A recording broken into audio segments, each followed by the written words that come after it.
to give you a little bit of a primer, Armageddon sucks. Every time there's a war in Armageddon, everyone hates it because it sucks really bad. It's always cool. And there's another one coming. And there's a fourth war for Armageddon. Well done, GW. We need another war for Armageddon. And it's again the Grey Marvelizing. They're marvelizing Armageddon somehow. That's crazy. We had Space Wolves and Grey Knights the first time. We didn't need it again, GW. Anyway.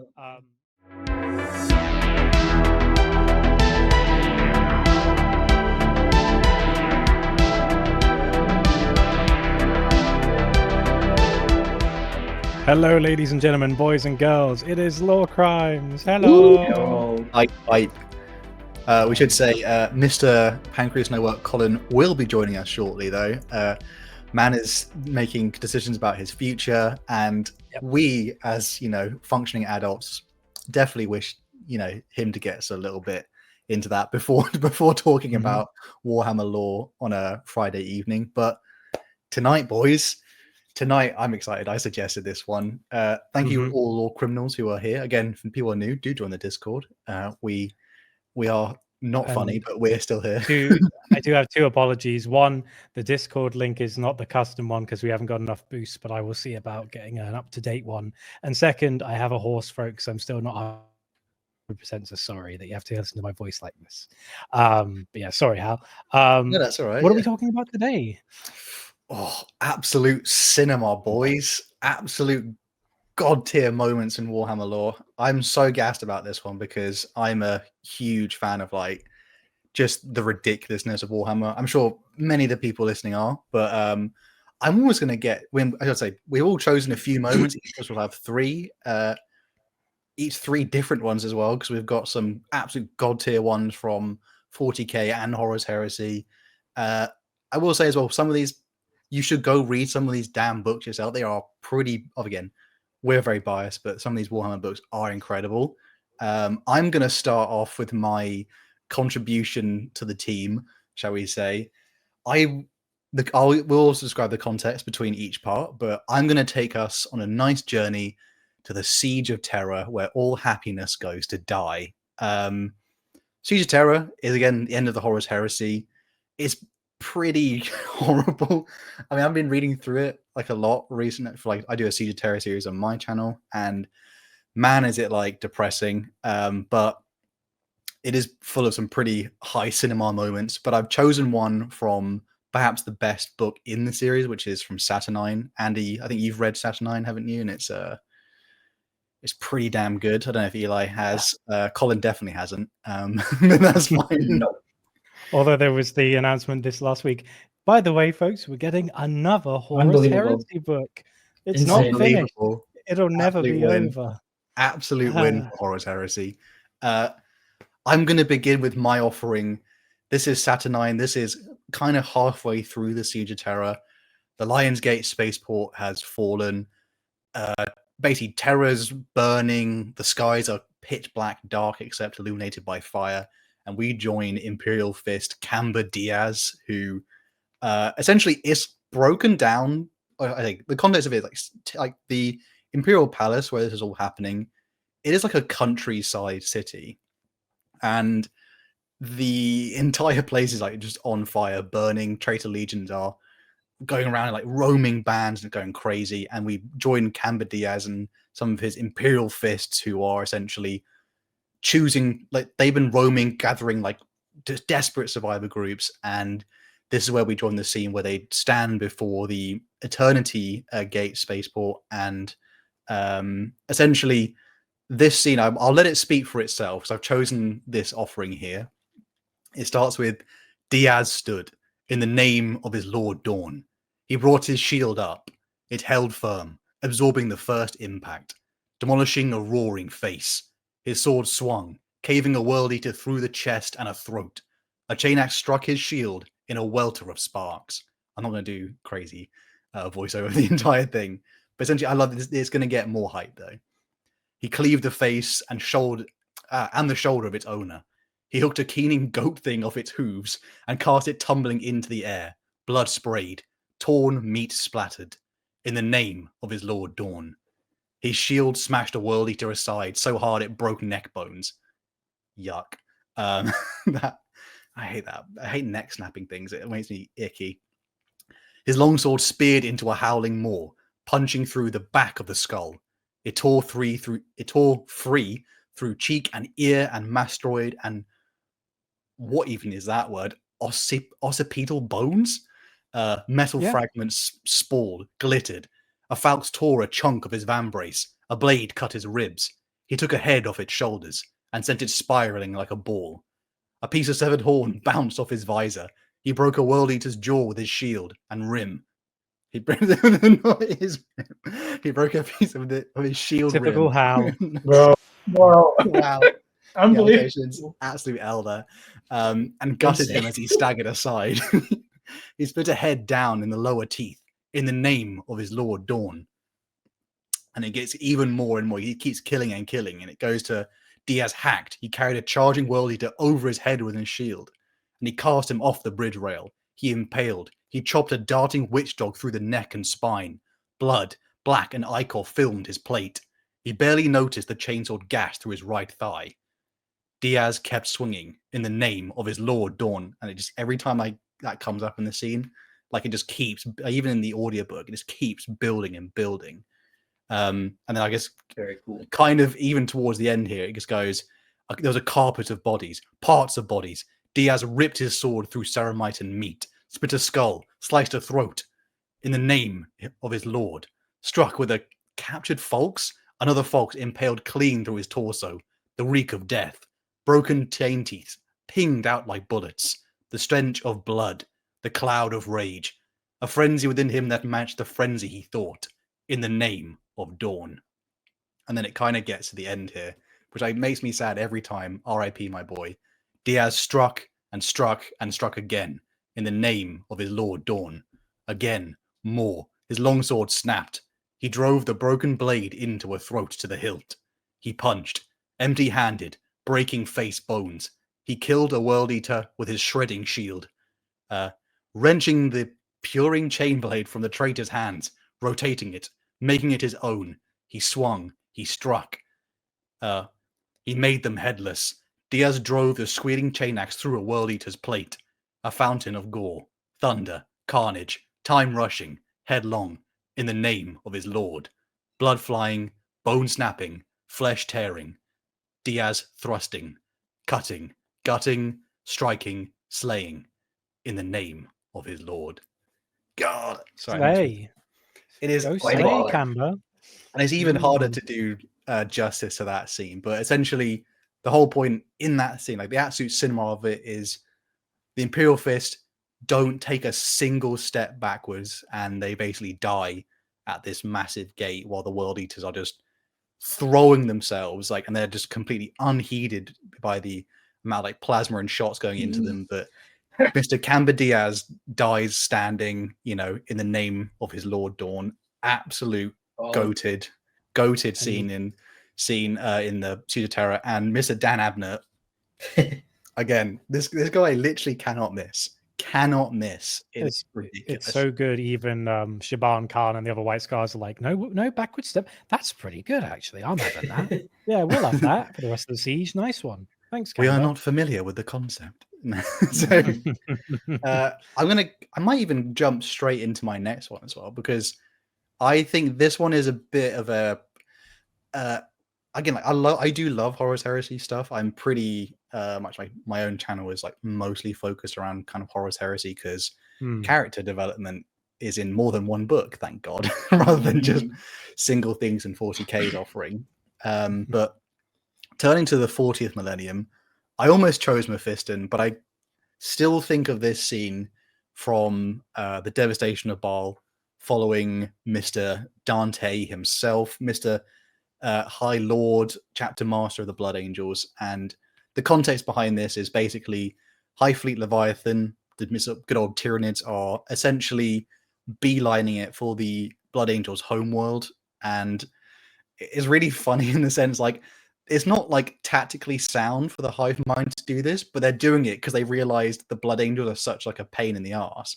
So they're going to go kill the Blood Angels. And Dante puts out a call, and he says he calls all the chapters of blood to return to their essentially their bloodline's homeworld, and they need to defend Baal, and all the different chapters reunite into like basically the Blood Angels Legion, but in the 40th millennium, sorry, 31st millennium. And this, this scene is so long, but I've cut down quite a bit of it just to hopefully get it out for you guys. I don't know if anyone else will agree, but this one is pretty ridiculous. So it starts off with, okay, so good. What's the one chapter that turns up and Dante's like, I didn't mean them, they suck. Is it the angels Sanguine? Might one be. of them, he's not happy they're there. He's like, oh, these guys suck. I didn't ask you to come. Why are you here? And they're like, because we're sons of Sanguine. It's like, get them out of here. They're the ones who like they grab civilians and just drink them every once in a while as like an offering. They turn civilians into Capri Suns, but full of blood. It's good. Yeah, they pissed him off. But it starts off with the scene is 500 veterans sat in the chamber of the Red Council, garbed in battle plate of black and red, white and gold, a diversity of livery that could not hide their unity of blood. From those who mirrored their parent chapter to those who far removed from their own traditions, the scions of Sanguinius had come home. And this is where it, because they're in the little meeting hall, and then they managed to like open it up, because again, it's not designed for basically a legion size, so a lot of the architecture has been improved, shall we say. They managed to squeeze in representatives from like all these chapters, and then it just gets ridiculous. So it goes with a trumpet sang with heavenly notes, so refined all paused to hear it. Not a single voice continued, not from the most cynical nor the most aggressive. A choir of angelic voices swelled over the main entrance, from the mouths of statues standing guard there. A lead blood thrall stepped forwards and spoke. Take your places, lords of blood. Lord Dante comes, commander of Baal, master of the blood angels, keeper of the blood, lord of the angelic host, Dante, lord of angels, Dante, lord of Baal, Dante, lord of the firstborn sons. And then like the chorus goes on, and they basically, there's like a whole, essentially, I don't know, it's like a whole theater of voices shouting, just go Dante, Dante, Dante, like the whole time. And then like a rave.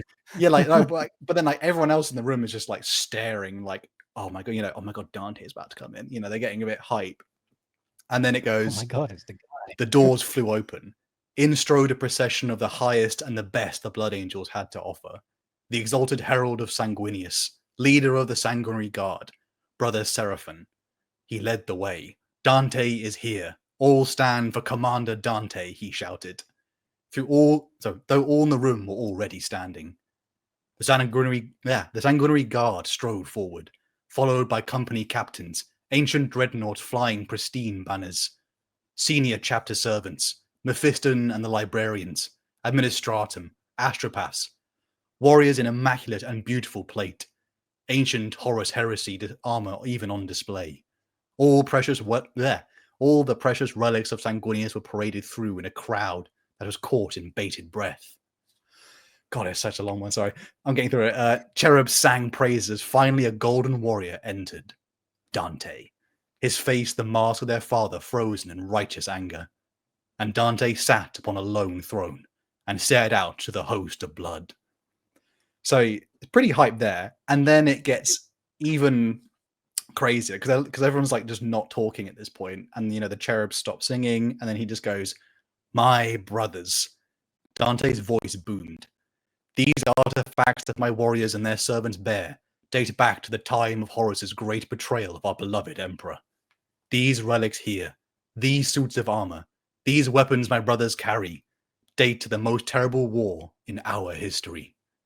And these, and he points like the red grail and to Amit's reliquary, which is like has like the last little feather of Sanguinius with his last like frozen droplet of blood from the Siege of Terra. He says, they bore witness to our Lord's death, for both are vessels for his mortal remains. And they basically, at this point, they all just like, you can hear like they all go, because a lot of them have never even been to Baal before. They've never even seen like their lineage. They go absolutely nuts. Obviously they can't, then no one's like saying anything because they're just caught completely frozen. And he says, no greater shock have the chapters of the blood experienced than when our Lord fell to the blades of his hateful brother. Not when our forebearers were sundered from one another's company, Not in those times when our chapters have faced annihilation, as my own has 3 times within the span of my life.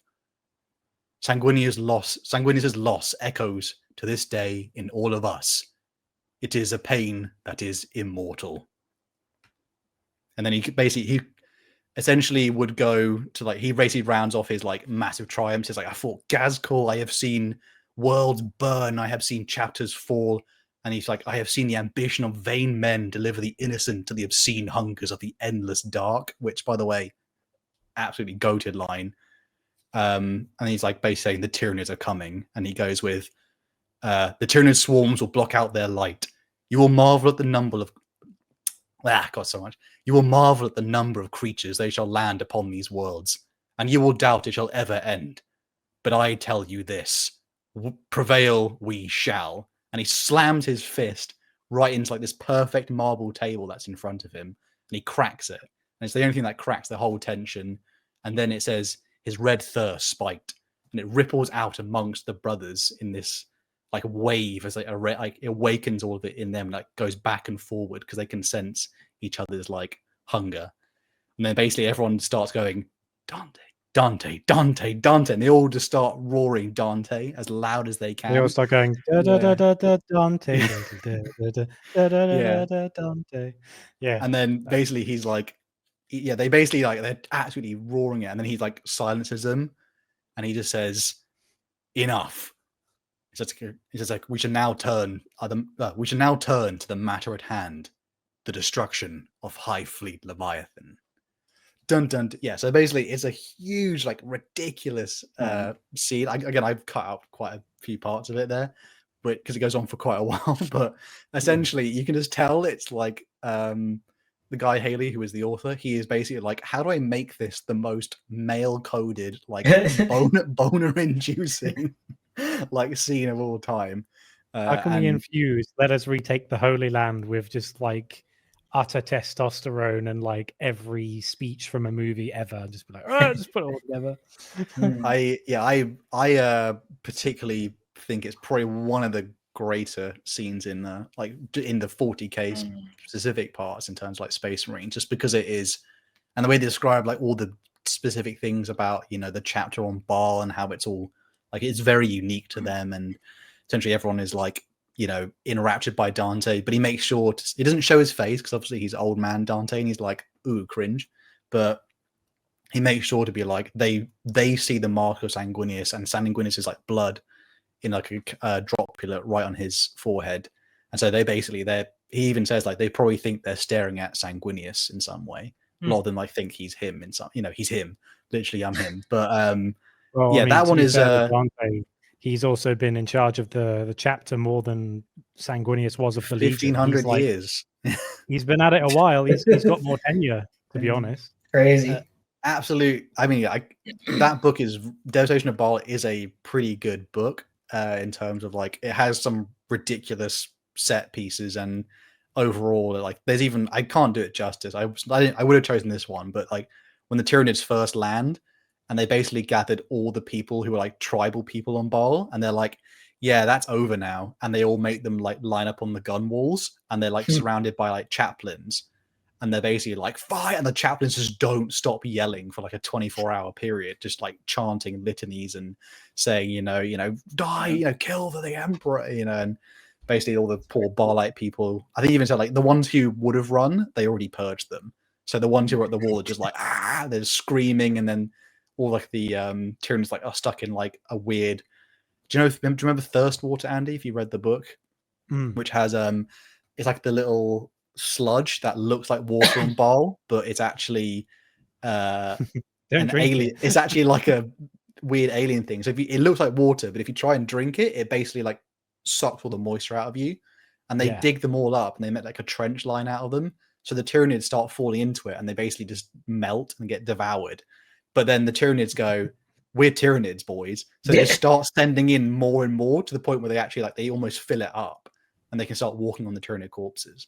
So that book is amazing, by the way. But yeah, that scene I think probably is, it's hard to say, but it's probably the best scene in the book, just because it's basically, you realize how much the Space Marines are basically like gods to even the other Space Marines. So hard to beat that one though.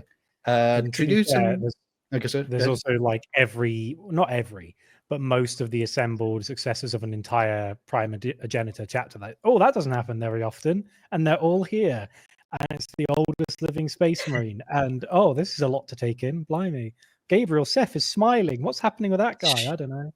What's that feather about? We need more Primarchs to fight with Abaddon. I mean, Chapter Masters. We need more Chapter Masters to fight with Abaddon. Dante and Roman Grimnar would be a good. Dante does fight the Swarm Lord, and to be fair, does die. After he manages to win, but he does die, and then Sanguinius is like, "Nope." So he's like, he wakes up screaming like, "No, let me die, please!" He literally is screaming like, "Let me die!" He's so desperate. Swarm Lords have a pretty good record against chapter masters. Even Marnius Calgo is like, "Oh, my limbs, please no." Oh, Swarm Lord's epic. Should we go through some donations? Yes, some donations before we do got my last offering. So first of all, we've got Shalax's Goddess Gripper. Colin, for the love of God, you need to hit the griddy. Thank you for being a member. He'll be in a hit, boys. He'll be here in a bit, boys. So, Donkey Man USA, $5. Stream late due to Hal goofing to the Emperor entering the webway. I was waiting for you, brother. I was waiting for that to be the first comment on the thing. Oh, this one's for you, Eli. Michael Bissonet, member for 14 months. Thank you. I love you guys, especially Eli. Well, I love you too. Watermelon profile picture. Wow. Thank you, man. The Dank Apostles first 14s are, what happened to Karamazov and his pimp chair? As far as I'm aware, he's still out there being a menace, as always. Just stuck in Legends. Was it Sherlock, Obi-Wan, Kenobi, something? So Sherlock, Obi-Wan Clouseau's the other one. Oh, God, the what? I can't believe they get away with these no things. law. Everyone's like, when are you going to do a video on him? Like, never. He has no law. Coffee grounds for snorting. A member for 17 months. Holy crap. Thank you. Can't stay, but glad to have seen you. You too, man. Thank you so much. Really appreciate it. Big one here. James K. Thank you for the $20 very much. Both the saddest and funniest moment from the Siege of Terra is made by Arkan Land. They killed my friend and my monkey. Wow. They killed my monkey. Feels bad, man. Oh, Jokero. Leave the Jokero alone. RT23 for 5. The absolute similar of Goj Bandai of rizzing the daughters of the Emperor by girl bossing, gaslighting with his Rosarius. Truly a John Warhammer moment. Wow, Sneaky Goj. That's what a huge. fella. Kabanda's Mighty Schlong of Cygnus. Again, amazing name. $5. My favorite moment is when the strongest bloodthirster, Kabanda, fought the fraud, Sanguinius, and softened him up for the Giga Gargoyles. Crazy. I'm pretty sure he lost that fight. He softened him up. It's all. Isn't it Kabanda and Angron Sanguinius fights, isn't it? Yeah.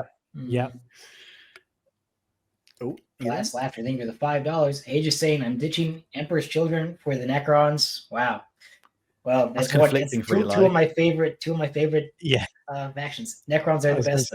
Not gonna lie. He's splitting Eli down the middle. I guess I'll continue our discussion. I'm only going to do the one. I need to see my voice, as you can tell, is not great, so I need to space them out. He's been through it. I've been on 10 days of antibiotics until today, and I'm like, I'm feeling better, but my voice isn't great. So I wanted to talk with one of my favorites of like modern 40k, which is from the God Blight book series. So there's 3 books, and it's the last one is called God Blight, and it's when the Death Guard invade Ultramar. It's 42nd millennium, although they kind of tinkered with the timing. I think it's like 12 M42.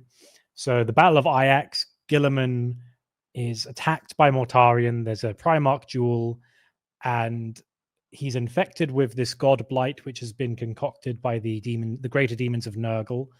Who was it specifically who made it? Oh no, I need to look it up.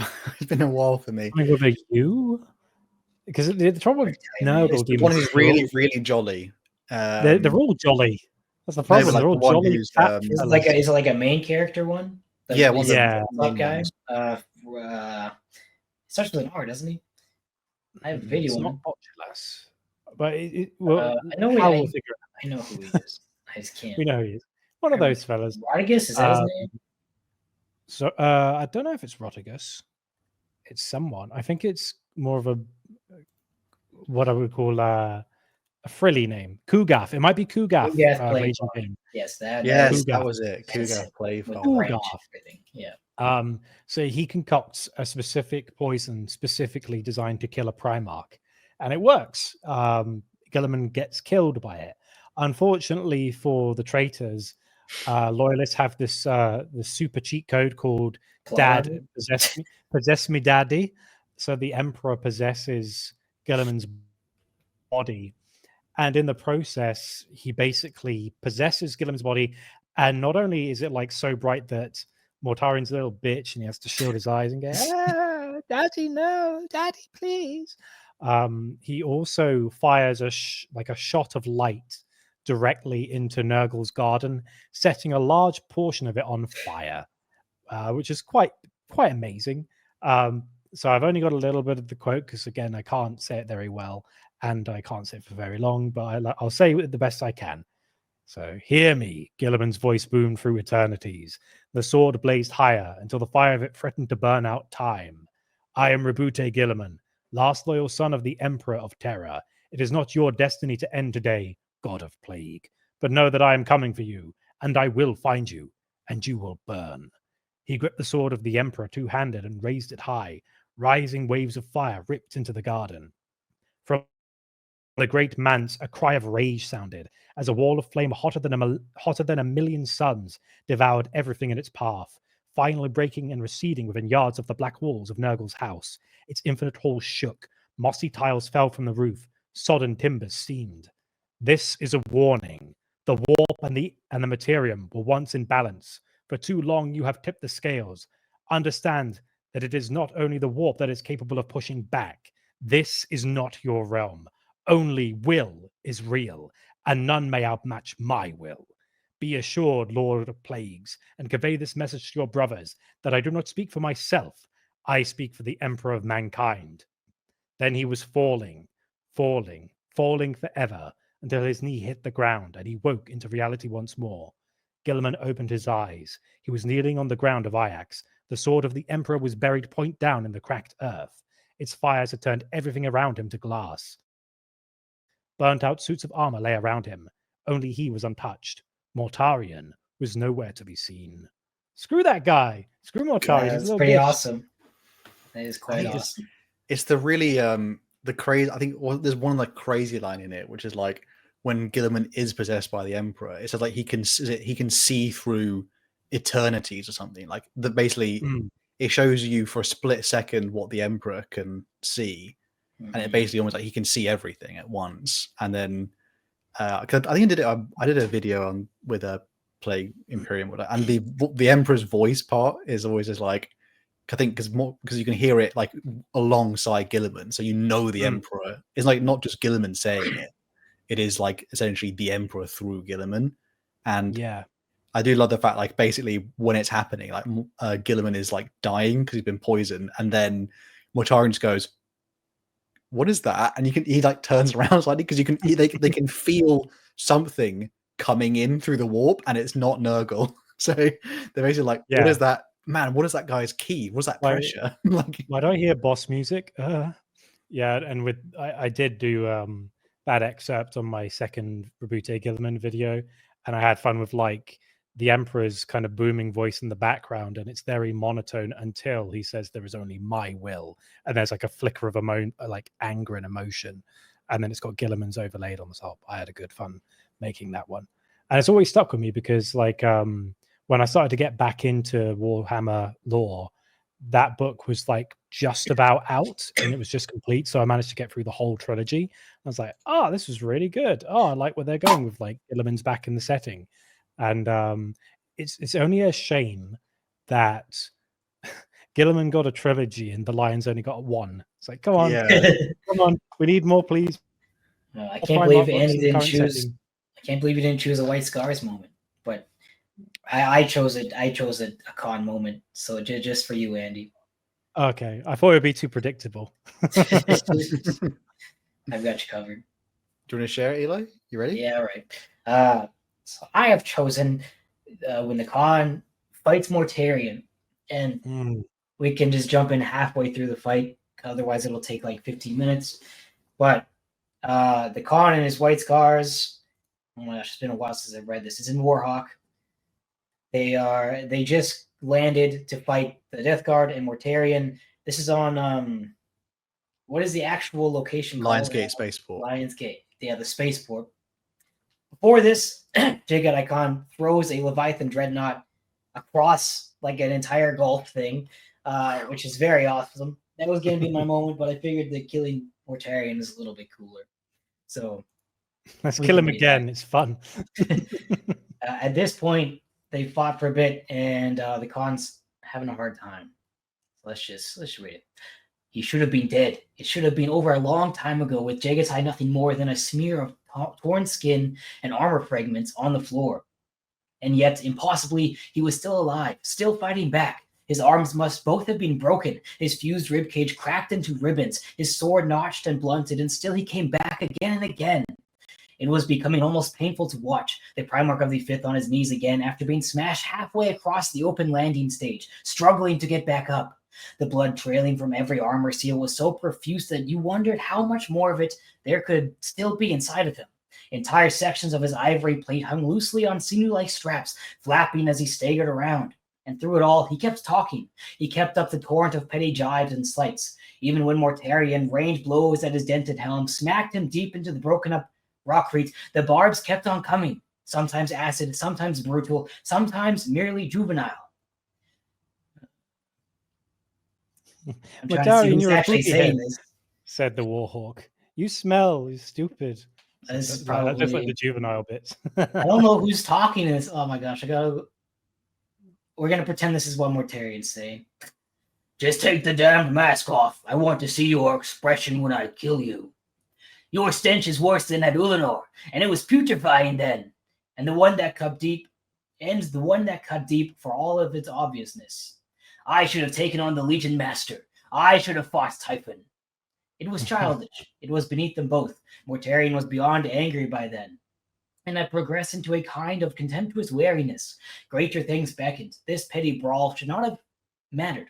It should not have still been happening. Power still pulsed through his system like raw promethium. The warp still animated his every gesture. His armies still held their ground against a faltering White Scar's attack. But this was becoming infuriating now, a maddening bump in the road that just would not clear. So he swung back into the fight. Two great strides, a gathering of momentum, and then a truly brutal backhand slash with silence that tore Jaghatai's helm clean from his head and sent his body arcing high. The Khan crashed to the deck again, flat on his back, somehow keeping grip on his fragile blade, even as Mortarion surged over him, slamming his staff's heel into his enemy's exposed midriff. Jaghatai managed to twist away at the last moment, only for Mortarion to plant a vicious kick against his face, breaking both nose and cheekbone.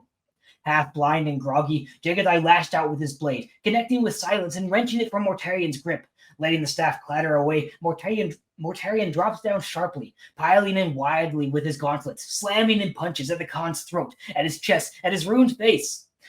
The clenched fists flew one after another, barely warded by Jaghatai's flailing arms, tearing up the remains of that beautiful lacquered ceramite and splattering the two of them in more gouts of forge-hot blood.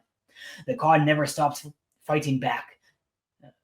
There's actually like dozens of typos in this. It's hard to read. It was whatever. It was becoming painful now. He caught one of Mortarion's fists on the full, only for the other one to plunge deep at his stomach, bursting something within Jaghatai. Tried to rise. Mortarion cast him down disdainfully, fracturing his spine. They were both roaring by then. Mortarion from frustrated fury, the Khan from undiluted agony. They had been reduced to this, brawling across a derelict spaceport like high-world gangers, gouging and tearing at the body before them, trying to rip it apart with their own fingers. Scions of the Emperor, masters of the galaxy. Panting hard, feeling like his heart was fit to burst, Mortarion finally ceased the barrage. The first ache of exhaustion rippled up his arms. His vision shivered a little. Still something mortal in him then. So after all, something that could know fatigue. He got up painfully. Jaghatai still breathed, somehow, amid the swamp of gore that had once been a proud visage The air was still being sucked in, bubbling feebly amid floating flecks of bone. Mortarion limped over to his scythe, hauling it up again, making ready to end the grotesque spectacle. I thought you'd dance, he said again, genuinely mystified. You just took it. Did you lose your mind? Jaghatai started to cough, sending more bloody spurts out over the ripped-apart ground. His shattered gauntlet still clutched the hilt of his blade, but the arm must have been broken in many places. Only slowly, as he trudged back, did Mortarion realize that the sound was bitter laughter. I absorbed, Jaghatai rasped. The pain. Mortarion halted. What do you mean? I know, Jaghatai said, his voice a liquid slur, the terminus est. You gave up. I did not.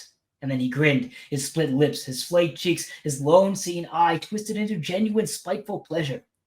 My endurance is superior. So that was what they all believed. Not that he had done what needed to be done, not that he had sacrificed everything to make his legion invincible, even suffering the ignominy of using Gallus as his foil, even condemning himself to the permanent soul anguish of demonhood, so that the change could never be undone by anyone, not even his father. That he had been weak. The dam of his fury broke. He hefted silence, two-handed, angling the point towards the laughing Khan, no longer thinking of anything but sending its tip spearing through his enemy's chest. And so he missed the Khan's suddenly tightening grip, the flicker of white steel, the rapid push from the deck, and the upthrust of the masterful blade. The white tiger penetrated deep under the single segment of Mortarion's armor plate that the Khan had managed to dislodge, biting deep, sending a flare of pain staggering straight up into his straining torso. Silence's strike missed its aim as he jerked clear from the blade. Mortarion reeled away, blood leaking from the deep wound, and then to his incredulity, the Khan was clambering back to his feet again, still bleeding, still damaged, but already coming towards him. Mortarion, suddenly doubting even the evidence of his senses, staggered back into contact, doing just what he had done before, charging straight in, trusting to his colossal strength. And only then he realized how drained to the bone he was by what had gone before. And then the Khan started to dance, not with any beauty that had been ripped from him, but still with that unearthly slipperiness, that mesmerizing power of appearing to be in one place, inviting the strike, only to be a hand's width away, just enough to drop under your guard and slice a piece of you away. He could still do it. He still had something left. When we do this with our ships, the Khan growled, no longer laughing, now deadly serious, we call it Zao, the chisel. Mortarion swung his scythe clumsily and missed. The dowel blade struck him again, carving a deep rent along his trailing arm. The change was mesmerizing. The Khan was still on the edge of death, just one good impact away from annihilation, but he was moving again, faster and faster, as his Primarch's physiology did what it had been designed to do. Keep him alive, keep his blade working, keep him in the fight. Mortarion snarled, working his scythe harder again, feeling his fatigued muscles scream, even as his mind reeled from the realization. He should have seen through it. He should never have allowed himself to be goaded. Their blades clashed again, snarling in an explosion of mingled warp detonations, and the two of them both reeled away from the blow, barely able to keep their feet. He was damaged. That had hurt him. And the Khan came back quicker, his smashed ankle somehow propelling him across the erupted ground faster than Mortarion could react. When the Dow clanged against the scythe again, the blood splattered freely, but it was no longer just Jaghatai's. Mortarion swiveled on his heel and smashed the Khan away. That sent the Primarch tumbling, but he came straight back again, lurching from his catastrophic injuries as if drunk, his devastated face etched with excruciation, but still fighting through the toll of fearful damage. It was as if some malevolent spirit animated him now, pushing his ravaged body onward until it achieved the absolution it needed. The sword spun faster, blurring across Mortarion's double vision, getting difficult to stop.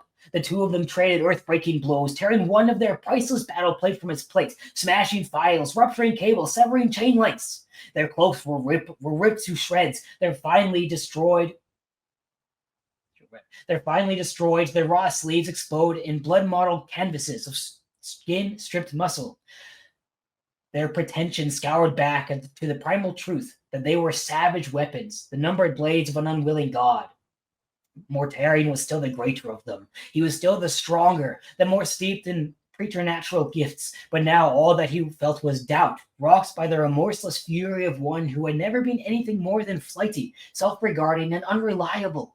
All Mortarion could see Just then was one who wished to kill him, who would do anything, sacrifice anything, fight himself beyond physical limits, destroy his own body, his own heart, his own soul, just for the satisfaction of the oaths he had made in the void. If you know what I did, Mortarion cried out, fighting on now through that cold fog of indecision, then you know the truth of it, brother. I can no longer die. It was as if a signal had been given. The Khan's bloodied head lifted, the remnants of his long hair hanging in matted clumps. Oh, I know that, he murmured, with the most perfect contempt he had ever mustered. But I can. Then he leapt. His broken leg still propelled him. His fractured arm still bore his blade. His blood-filled lungs and perforated heart still gave him just enough power, and he swept in close. If he had been in the prime of condition, the move might have been hard to counter, but he was already little more than a corpse held together by force of will, and so silence interposed itself, catching the Khan under his armor stripped shoulder and impaling him deep. But that didn't stop him. The parry had been seen, planned for, and so he just kept coming, dragging himself up the length of the blade until the sides jutted out of his ruptured back, and the white tire was in tight against Mortarion's neck. For an instant, their two faces were right up against one another, both cadaverous now, drained of blood, drained of life, existing only as masks on a pure vengeance. All their majesty was stripped away, scraped out across the utilitarian rockcrete, leaving just the desire, the violence, the brute mechanics of despite. It only took a split second. Mortarion's eyes went wide, realizing that he couldn't wrench his brother away in time. The Khan's narrowed. And that makes all the difference, Jaghatai spat. He snapped his dagger across, severing Mortarion's neck cleanly in an explosion of black bile before collapsing down into the warp explosion that turned the landing stage briefly into the brightest object on the planet after the Emperor's tormented soul itself. God damn! Mine was gonna be so long. I forget how good that book is. Man, that again, like that whole book is good as well. Jesus to be Christ. fair, the Siege of Terra books are basically just a playground for the writers to be like, yeah. So who are we gonna have fight who? I'm serious. I don't know if it's because I have a free PDF from the internet, but there's a lot of there was probably 10 typos in that I read.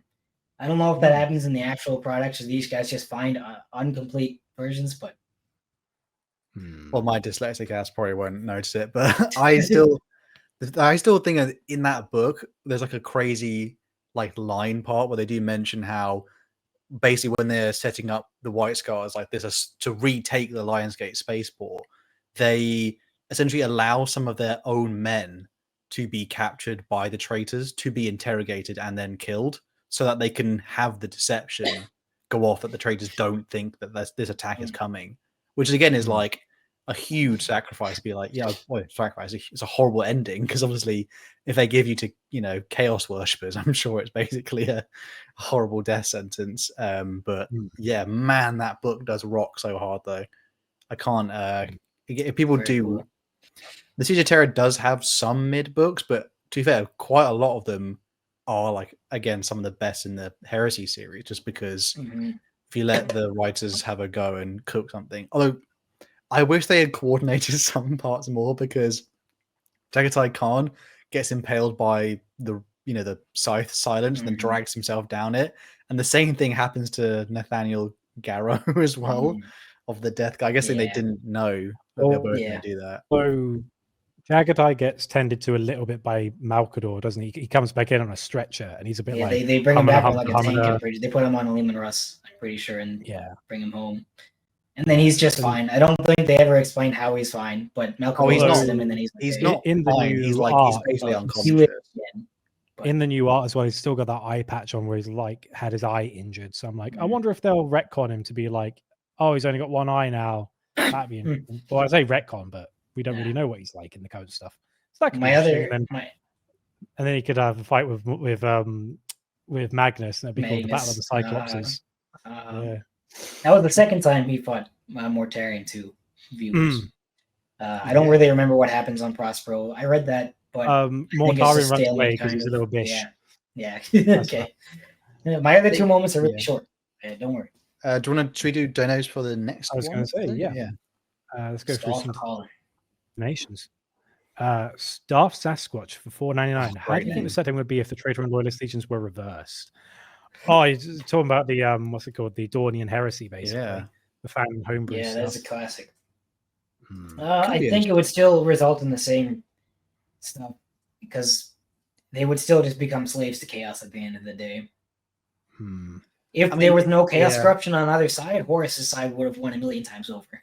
But there was. I think that there needs to be more grating flaws on some of the loyalist ones, just because very obviously Conrad Kurz and Angron are very broken things. Yeah. So them, like the whole point, like I think Horus makes at one point, is like the ones who fell to chaos very obviously did because they were the broken and the, you know, they're basically the worst Primarchs in terms of, you know, fatal flaws. Not the other ones are perfect, but you know.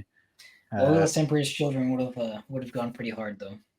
Yeah, well, I think some of them. It'd be an interesting video if you did like only some of them traded places. Like I imagine if, like, I imagine there was a thing of like I thought Ferrus Manus should have turned to chaos at some point, and then imagine if like Angron was the one that like died or something in some way, and then Fulgrim loyalist Sanguinius falls would be interesting. Dawn is again like an interesting one in terms of its concept because again like Dawn could absolutely, you imagine, being in some way like the master of it. You know, he wouldn't share it with Horus in some sense. Jaghatai could have been part of chaos too. I don't know, like, in terms of maybe the not the corruption part, but I think he could have fought with them.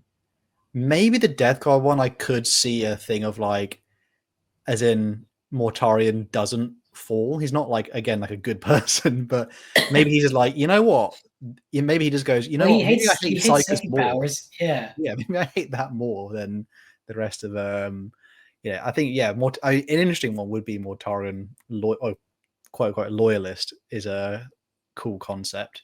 The White Scars Slanesh Legion would be so cool. That would go hard. Oh yeah, absolutely. Good question though. Bonnie Cut for $5. Underrated early Dan Abnett book. Double Eagle has an absolute cinema scene at the end. I want to read that because I like planes. I love the Navy. I love the Navy. Nice. You're Joe. Thank you very much for the $20. The hug scene between Dorn and Sanguinius is so good. How no one notices a tear from Dorn rolled down Sang's back, and Sang leaves a bloody handprint on the back of Dorn. GW really should have had a book on Sanguinius's funeral on Terra. Maybe put that on. That might still happen. Ruin.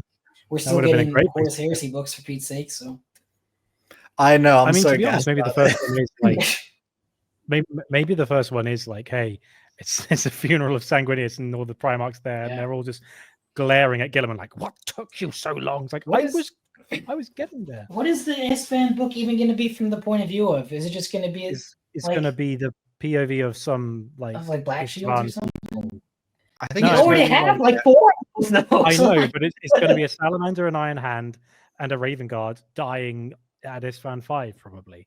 Unbelievable. Maybe it's more of the actual battle because it kind of goes over quite quickly in the Fulgrim book. Like it's not even the whole book; it's actually just one section. It's just one chapter, really. Yeah.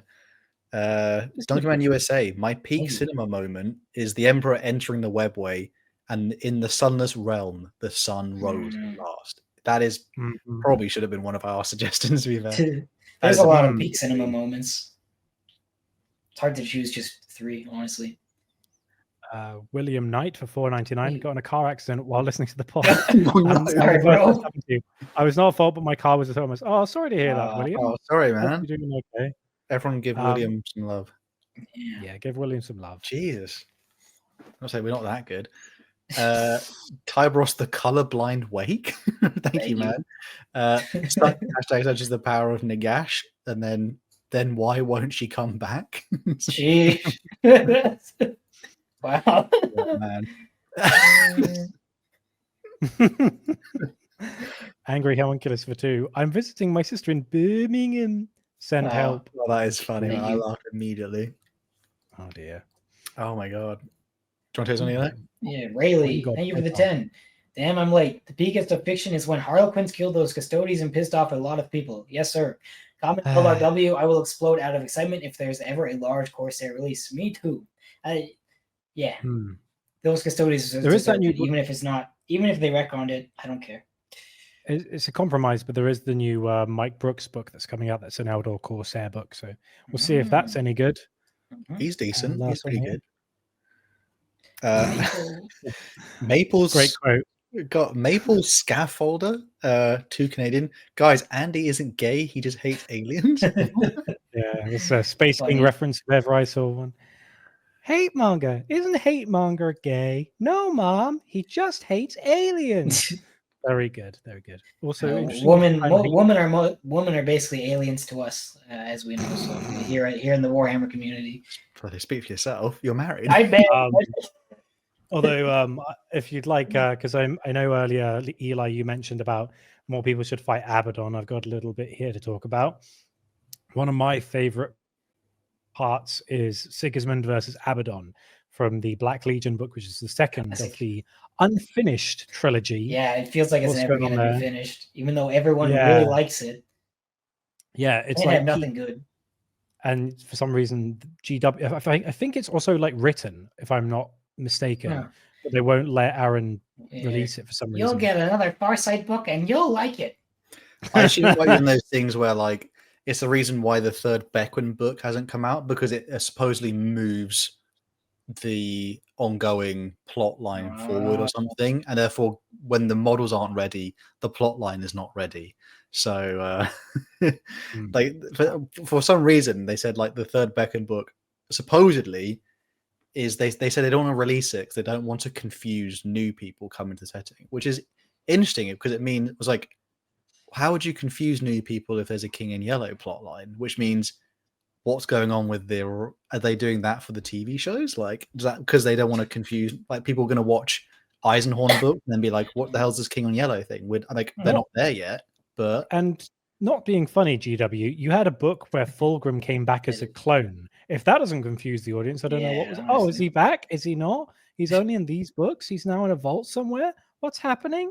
Yeah, I like the second Black Legion book, because like there's a bit where it's all leading up to finally, after many years, the Black Legion are formed in the Eye of Terror and they leave. And Sigismund, like a hound dog, has just been waiting and waiting and waiting, and he's just there. And then they finally get out and they fight the Black Templars. And all the legionaries are like, what the hell is this heraldry? I've never seen this before. Guys, what is a Black Templar? What is this? I've never and there's that whole thing of like black and gold reborn, and the Black Templars are white and black, but they also have gold trims. So there's like black and gold versus black and gold. It's kind of that fun symmetry of like, the Emperor's made a new chapter and it's typically led by his greatest champion and they're all religious zealots. Isn't this ironic? Ha ha ha. I remember back in my day, the Emperor wasn't a god. Hypocrites. But I just like the kind of confusion where they're like, what is this? What is this? Oh, it's a Templar. Oh no, these guys are going to be annoying. And then eventually Sigismund and his greatest sword brethren, and bear in mind, Sigismund's like very old at this point. He's I think 900. I think it's the prelude to the first Black Crusade, isn't it? So I guess that's like 1,000 years, isn't it? So I guess Sigismund got to at least 1,000 something. Yeah, he's like Dante age, and he's being held together by hate. It's a reasonable to say Sigismund's the best duelist to ever live in this amongst the Space Marines. There's no one better. I guess he's never really. I guess technically he's lost only once. Well, you can still lose and be the best, though. Yeah, but due to certain reasons. I still like that exchange again from the Siege of Terra books where Khan fights Sigismund, and he's like, "Oh my god, he's terrifying because he's so zealous now. He doesn't like. He's like a void. There's this like the Sigismund I used to like train with is gone. This guy is. I'm Khan the betrayer. I'm scared. What is going on? This guy is just like he's just a machine of killing, and he doesn't even know it." It's like a black hole of hate, isn't it? It's so hateful. He's almost surpassed emotion. It's just gone to it is. I'm just killing. I'm just killing. That's only directed. Machine. But yeah, so he boards Abaddon's ship. The Black Templars are causing a ruckus, and eventually they have a duel. And there's a bit where Kion is kind of questioning Abaddon about how he finally killed Sigismund and Oh, he's like, oh, you got wounded in a fight with Sigismund. Because he's a thousand son, or used to be, he goes into his memory and he kind of watches on, like in Game of Thrones, there's that bit where young Ned Stark is fighting Arthur Dane, and Bran and the old fella, the crow guy, are like, wait, my dad won against him, but he's a better fighter. What's going on here? It's like that scene. But this is the excerpt that I've got. The Black Knight, fallen, ripped apart, his sword brethren gone or dead. I did not know which. Red staining Sigismund's tabard, red decorating the deck beneath and around him, red in Abaddon's eyes, misting his sight. Blood, so much blood. Here at the last, he looked every one of his years, with time's lines cracking his face. He looked upwards at the chamber's ornate ceiling, his eyes lifted as if in reverence to the master of mankind upon his throne of gold. Sigismund's hand trembled, still twitching, seeking his fallen sword. No, Abaddon murmured, with brotherly gentleness, through the running of his blood and the heaving of his chest. No, it's over. Sleep now, in the failure you have earned. The knight's fingertips scraped the hilt of his blade, so very close, yet he lacked the strength to move even that far. His face was the bloodless blue of the newly dead, yet still breathed. Sigismund, Abaddon said, through lips darkened by his own lifeblood. This claw has killed 2 Primarchs. It wounded the Emperor unto death. I would have spared it the taste of your life as well, if you had have only seen what I have seen. As I stared through Abaddon's eyes, I confess I expected the triteness of some knightly oath or a final murmur in the Emperor's name. Instead, the ruined thing that had been the first captain of the Imperial Fists and High Marshal of the Black Templars spoke through a mouthful of blood, committing the last of his life to biting off each word, ensuring he spoke each one in shivering, sanguine clarity. You will die as your weakling father died, soulless, honorless, weeping, ashamed. And bear in mind, before this exchange, where this is like one half of Sigismund, this is just his torso left. Because he's cut in half, isn't he? He shoves the black sword to the hilt through Abaddon's chest as like a kind of sacrificial blow, but knows that he's going to get torn in half by the talon of Horus. And he's that close to killing Abaddon, but it's just not quite enough because he's starting to drink off the chaos power juice. And poor Sigismund. It's an epic moment. He really gets him. His legs are on the other side of the room, but he just is tall. He lifts his torso up and just goes like, "You're a piece of shit." He's just crawling, and then he off and goes, "Screw you." What adds to it as well is like post this, like the chaos, like Abaddon, like they don't desecrate or do anything with Sigismund's corpse. Such is the respect that is earned to Sigismund that they simply send him back so that they can bury him. And is it on his tomb or his armor they carve like "We are coming" or something, as in like the Black Legion is like formed now, and essentially there will be there'll be black crusading from now on. Absolute crazy cinema.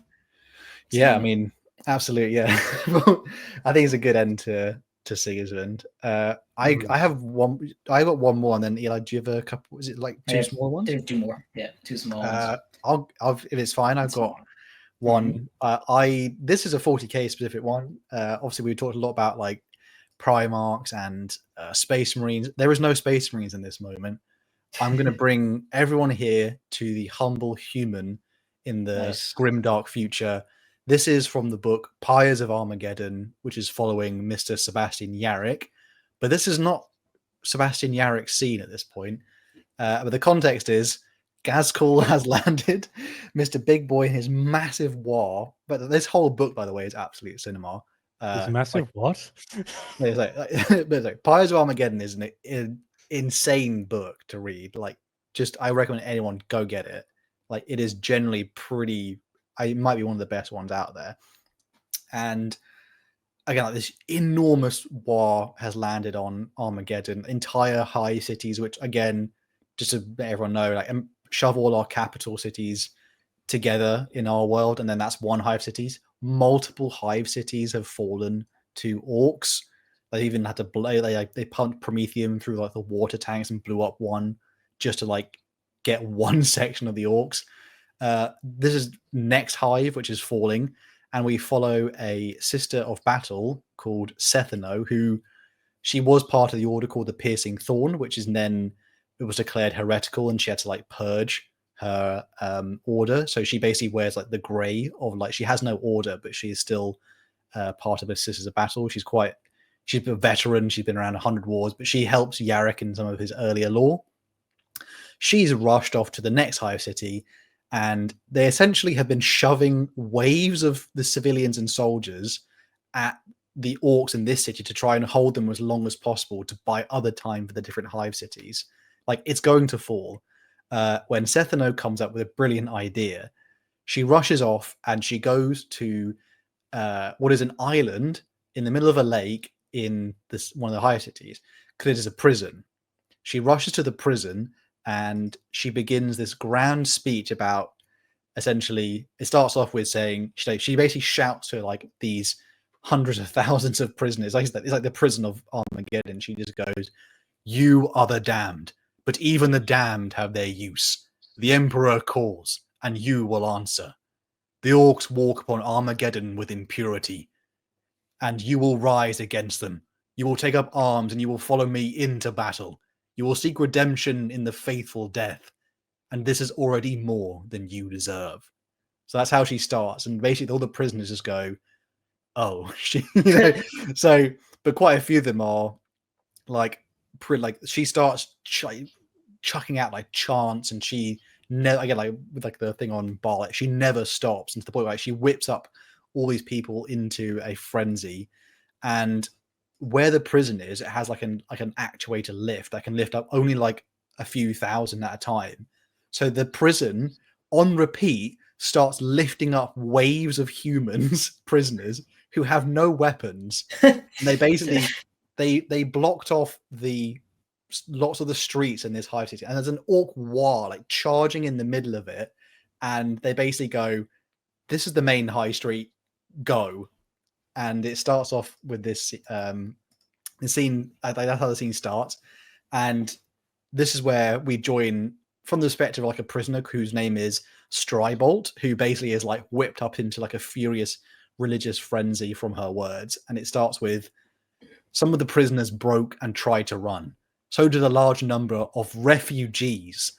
The Grey Saint had foreseen the cowardice and placed in forces at the rear of the column. They turned their shotguns on the deserters. They blew the heads off the first who tried to run. The others, wailing, turned back to the fight. The orcs waded in with crude, heavy blades longer than Strybolt's arm.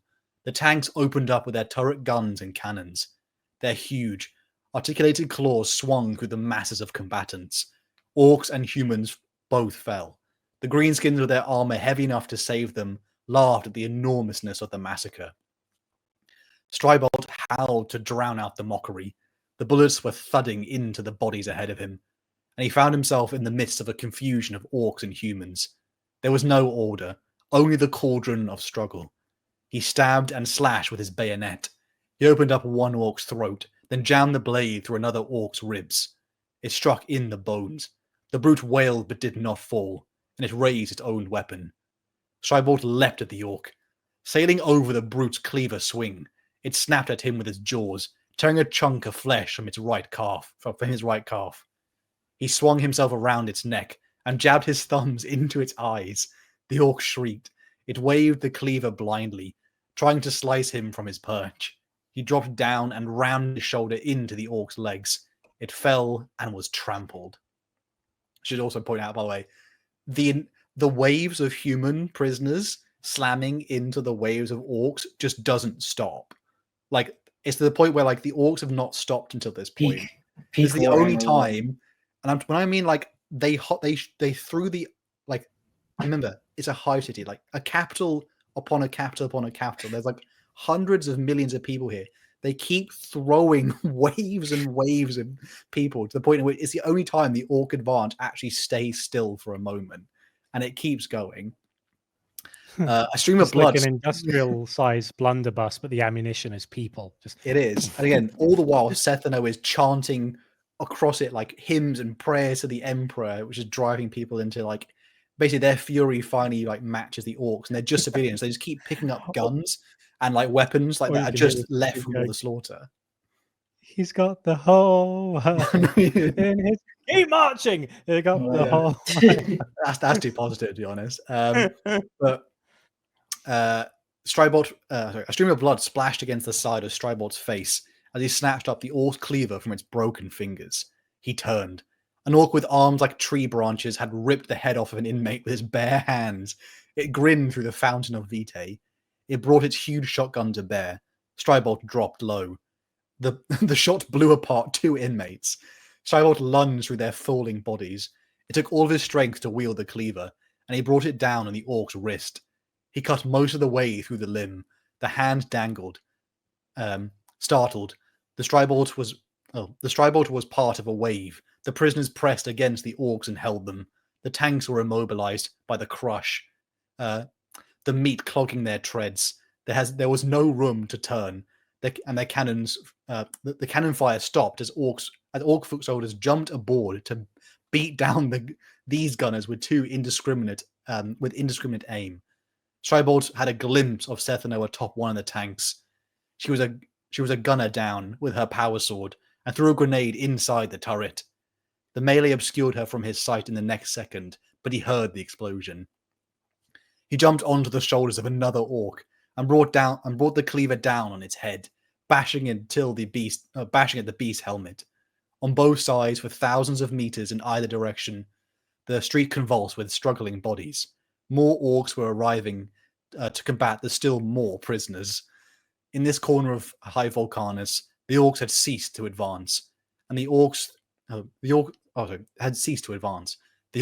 Strybort before he could sink his blade into its skull.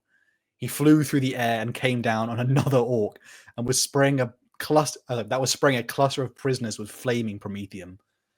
The orc stumbled forward, and Strybort straightened from his landing and jabbed the blade into the fuel tank. It struck. Promethium jetted uncontrollably. He jumped to the side and pushed through the crush, human and orc body shielding him from the worst of the explosion. But liquid fire had sprayed against his chest. He beat at the flames. They seared through his prison tunic. His flesh burned, and the pain made him scream. But it was ecstasy. It was absolution. Vision smeared by agony. And he lunged at another wall of green flesh. He clawed and beat at the orcs, only half aware of the shapes of fellow prisoners hailing blows on the same target. His eyes were filled with tears of pain and tears of fervor. But did the saint see? Did she see the sacrifice? Did she grant him redemption? The orc went down beneath the fists and boots of a dozen humans, so they basically beat an orc to death, which is hilarious, with just their bare hands. Strybort kept hitting with all the fury from his torment. He looked about, blinking away the tears. Where was Sethano? He had to see her. He had to know if he had earned a new judgment. A huge shallow fell over him. He looked up. The claw of a battle wagon reached down to gather and crush. In the final moment, before the iron fist closed around him, he shrieked his plea for redemption. Do you see me? And his answer was only darkness and the shattering of bone. Yeah. And I'm not joking. This goes on. This scene, as in basically they empty the prison because it's buying time for Yarrick to fortify these other hives. But my God, this book is just like the amount of people who die in this book is insane. I will say a shout out to a few other scenes in this book that are just worthy of talking about. When Yarrick and Sethano, they preemptively get the Steel Legions with them, they launch out to rush the other hives, disobeying Mr. Von Strab's corrupted governor's position. This is when they realize the Orc War from Ghazghkull is on a scale like never seen before, and they realize Ghazghkull is smart, so they realize they're almost caught out because the horizon is just full of orcs and they don't see an end to it. They don't understand how the horizon just doesn't end with orcs and big stompers, so they are running back to another hive city when they get caught out by orc boys on bikes. Yarrick just yells at them they have to keep running or it's certain death behind them. So there is a line of Steel Legion humans with las guns running full pelt towards a complete line of orc bikers that just slam into them, and the only way they can bring them down is by basically like clogging their bikes with people, and then they just cut them down again. But the whole time, like Sethano and Yarrick are just like yelling, being like, "Charge for the towards peak Warhammer." Yeah, it's peak 40k. And they just actually the Steel Legion just don't stop running. Like even if some of them getting hit by the bikes, they like most of them again like the bikes hit them, and then they just like careen into like hundreds of people. But then they just don't stop running forward. A few hive cities fall. There's a funny moment where like they blow up an entire hive city, only for like once they've done it and they kill the orcs inside. An orc comes out and is like laughing at them, being like, haha, and he has like a finger to his lips. And they realize like, oh, the orc Gazkul sent like his weaker, like the weaker ones. This is not even the main war. And then there's another one where it's like they essentially are fighting in the final hive city. They have like they go in the underground like train carts, and they like pop out from like different holes, and they attack the orcs and like in the middle of their own line. When the orcs siege this hive city, Yarrick recruits all like the hive gangers, and basically the orcs try and follow in from what was like the underground tunnels, but this time they're ready for them. So basically the hive gangers, along with Yarrick and some of the soldiers, they just ambush them like throughout the entire like tunnel system, and then they drown the orcs and some of their own men who can't keep up. But like there's like hive gangers who are like cleaving with axes made of like gears and stuff throughout the whole book. And they're like, again, if you die, you die. And then obviously Yarrick's final fight on the wall where he kills Ulgulhard, he gets his arm and stuff like literally cleaved off, but he rises and cuts his head off. That book is insane. So many absolute cinema moments in that one, but the prisoner meat grinder is probably one of the craziest. Because again, like this is a prison for like all the higher cities. There's probably like hundreds of thousands of them, and they caught like the lift just keeps bringing them up, as like they literally just hold the orcs in like the main street because there's enough bodies to throw at them, and they don't all have weapons, so it's absolutely ridiculous. But yeah, absolutely go read Pyres of Armageddon if anyone wants to get more of that book, because that is a legit pretty insane peak 40k book. The guy who writes most of the Yarrick stuff, that guy doesn't miss. Like he hasn't written a bad book in my opinion. So even the earlier Yarrick books are pretty like intense as well. But that book is like, it just shows you. I had one last scene, which is like it's when they are at one of their final fights in the hive, and they realized like they thought it was the initial orc war, and then they see a second, like, Mr. President, there's a second orc war, because they see like, oh, this is an orc war, and then they see the orc stomper horde and like the orc titans and all that stuff behind it, and it's just that bit where like the guardsmen and like Steel Legion on the walls are like like they can't fathom what they're seeing because it's just too many orcs. Absolutely goated book, goated scene. Sethano's a cool character throughout that book, and yeah, I don't know anyone else. I don't know if you guys have read that one. Maybe you have, Andy, but it's a pretty ridiculous novel. I probably began I would say top 5 even. I will read it. Yeah, lots of like crazy, because it switches from like character perspective throughout the book. So there's lots of like small scenes and like little tidbits of lore throughout that is crazy. And orcs being a big thing in 11th edition, who sees? Who'll know? That is my that's my last like big one though. I don't know if we were doing more donors or 40 Elias ones, or we got so we got one from Arcliffe, 5 Canadian. Thank you. Do you say Conrad and Angron are worse than Lehman Russ exists? Keep up the good work, boys. Yeah. Maybe Russ is cool. Russ could have been a good Corrin champion though. Yeah, I mean, I don't really care what happens to Lehman Russ because he's man. That's like he'll be back soon enough. him and the Lion have like the most like biggest inconsistent things throughout Horus Heresy. I think the Lion's the one mostly though, because he doesn't have the same writer in each book he's in. It's like a different author each time. Whereas like they should have done it more like Chris Raitt, who got Jaghatai Khan and the White Scars, because he basically writes all their main stuff, so it's pretty consistent throughout, which obviously it helps with lore stuff. Mm-hmm. Yeah. Oh, maybe Descent of Angels got written and then they realized they need to have somebody else write the Dark Angels. I don't mind Zahariel in that book. It's a Zahariel book, though. It's not the Lion book at all. Yeah, there's Lion. Yeah, strange book. Strange. All right. Well, I have 2 short ones if we want to do that. Do you have another one, Andy, or no? I was thinking, do you want to do one? I'll do one, and you do your last one. Mine's not too long either. Sure. I have one quick actiony one and one in the fields one, and a lot of honorable mentions. But this was on Lorecrimes recently, kind of. One of my favorite moments is on Taros, in the Taros campaign, when the Tau unveil their new fancy airplane. There it is. The Titans of the Imperium have been a plague upon the Tau in many campaigns, bringing about terror and mass casualties. So, using this experience, they created something that could not only kill, but hunt Titans. Upon Taros, Space Marines of the Raptors chapter and 4 Warhound Titans trudged through the desert. They were to punch a hole in the Tau lines, allowing the mobile Cadian 114th to blitz through and relieve a group of Elysians holding a key objective. The battle initially went well, with the Titans bringing about complete and utter devastation upon the Tau, as Hammerheads fruitlessly fired their railguns again and again. The Space Marines lunged in under this fire, along with precision las cannon shots. The Tau reeled at the brutal lightning assault, and for the first time on Taros, were forced to commit a full retreat. They rallied at the arrival of a fresh hunter cadre, but something far more terrible came alongside them, something the Imperials had never seen before.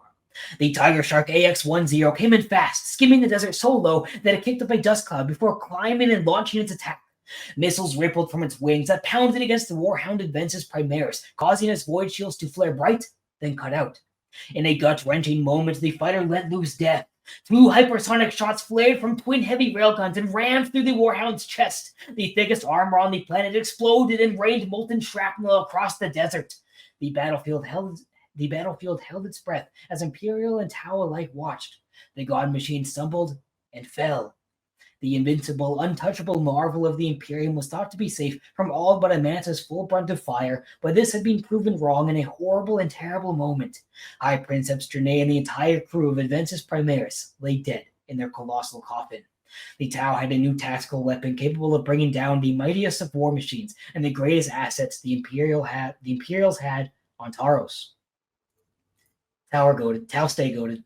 Tau stay winning. You're telling me Primaris got killed? That's illegal. That's not allowed.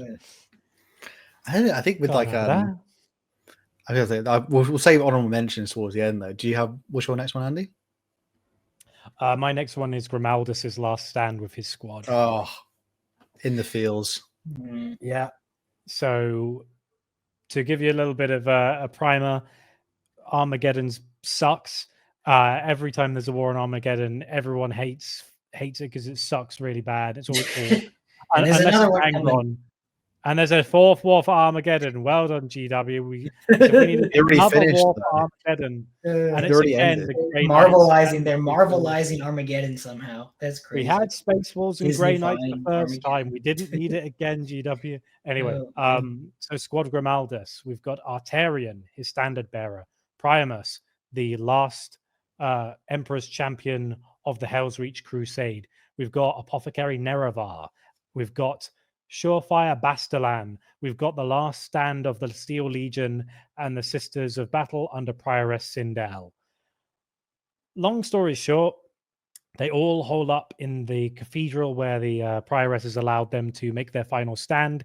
She's not happy about it initially, but she's like, well, if they were here earlier, we would have had more of the chapel left. But oh well, they're pious, they're holy. Might as well let them, because we're not going to say no to Space Marines because that's not a good idea. The Orcs have a gigantic war machine that is just tearing through what's left of the defenses of Hell's Reach. And even though good old Tech Marine, what's his name? Or Master of the Forge of the Black Templars, what is his name? Is it with V? I don't think it's a V. It's been a while since it's been so long since I read the book. That fella, he's all like, oh, I found this Ordinatus machine in this bunker. It took ages, but I've managed to decode it, and I can fire it now. Boop, hits a big button, blows up the Gargant. However, there's still a bajillion orcs about to close in on the last position of Grimaldus and his squad. So Grimaldus tells him, "Hey, you take that machine away from here. Hell's Reach is lost. Go and put it to better use with the Mechanicus. They'll defend it with their lives, so they're not going to let this Ordinatus God machine die easily. They're going to throw everything they have at defending it. So go find them." And then they make their last stand inside the chapel, and it's a bloodbath. We see in the short film in the animated film by Richard Boylan. Bastalan is shot in the head, but in the book, he's decapitated by an orc trying to retrieve the black sword from the Empress, the previous Empress champion. What's his name? Bayard. And so Grimaldus goes, "All right, Primus, you're now the Empress champion. Do it. I know you're a good swordsman. Don't let me down." And they have this last stand with Artarian, Primus, Grimaldus, and Nerevar. Before too long, I like how it's depicted in the animated movie where Nerevar's stuck through with a pike and held up and pulls himself through to kill the orc that gets him. Primus loses one of his arms while he's fighting with two swords, and then he's set on fire. And then back to back, it's Artarian and Grimaldus fighting the orcs as the Sisters of Battle are dead. There's some still legionaries, two of which seem to have fallen in love during the battle, who are just getting gutted. And Artarian's shot or stabbed or killed. So it's just Grimaldus at the end. And then there's that really cool freeze frame where he's got the plasma pistol up and the flag of his battle standard is falling. And this is the I've got from when that battle's taking place. "I have dug my grave in this place, and I have a triumph or I will die. 5 knights still live, and they roar as I roar. No pity, no remorse, no fear." The walls shudder as if kicked by a titan. For a moment, still laughing, I wonder if the Godbreaker has returned. "Until the end, brothers!" The cry is taken up by those of us that yet draw breath, and we fight on. "They're bringing the temple down," Primus calls, and there is something wrong with his voice. I realize what it is when I see my brother is missing an arm, and his leg armor is pierced in 3 places. I have never heard him in pain before. "Nero!" he screams. "Nerevar!" The beasts are primitive. They are not devoid of intelligence and cunning. Nero's white marking signals him out as an apothecary, and they know the value of his value to humanity. Primus sees him first, 24 meters away through the melee. An alien spear has punched its way through his stomach, and several other beasts are lifting him from the ground, raising him like a wall of the carnage. Nerevar dies like no warrior I have ever seen. Even as I try to kill him, I wait closer to him. I see him gripping the spear in his fists, hauling himself down the weapon, impaling himself deeper in an attempt to reach the aliens below. He has no bolter, no chain blade. His last act in life is to draw his gladius from his sheath at his thigh and hurl it down with a Templar's vengeance at the orc with the best grip on the spear. He dragged himself down to get close enough to ensure he wouldn't miss. The short sword bit true, sinking into the beast's gaping maw and rewarding the Xenos with an agonizing death, choking on a sword blade that had ravaged its throat, tongue, and lungs. With the beast unable to keep hold, the spear falls and Nero plunges into the seething mass of greenskins. I never see him again. Primus, one-armed and faltering now, staggers ahead of me. A detonating round crashes against his helm, spinning him back to face me. "Grimaldus," he says, before falling to his knees. "Brother." Flames engulf him from the side, clinging chemical fire that washes over his armor, eating into the soft joints and dissolving the flesh beneath. The orc with the flamer pans the weapon left and right, dousing Primus in corrosive fire. I am hammering my way with painful slowness to avenge him when Artarian's blade bursts from the orc's chest. He kicks the dying orc from his broken chainsword. With vengeance taken, my standard bearer turns with as much grace as he can be salvaged in his butchery, and his back slams against mine. Goodbye, brother. He's laughing as he says the words. I do not know why, but it brings out my own laughter. Blocks of the ceiling are falling now, crushing those beneath. The orcs in here with us, paying for every human life with 5 of their own, pay no heed to their kin outside, damning them by destroying the temple with them still inside. Not far from the altar, I catch a final glimpse of the stormtrooper and the dockmaster. The former stands above the dying latter, Andre defending the gut-shot Magernus, while he tries to comprehend what to do with his bowels loping across his lap and the floor nearby. Artarian, I call to him to return the farewell, but there is no answer. The presence against my back is not my brother. I turn, laughing at the madness before me.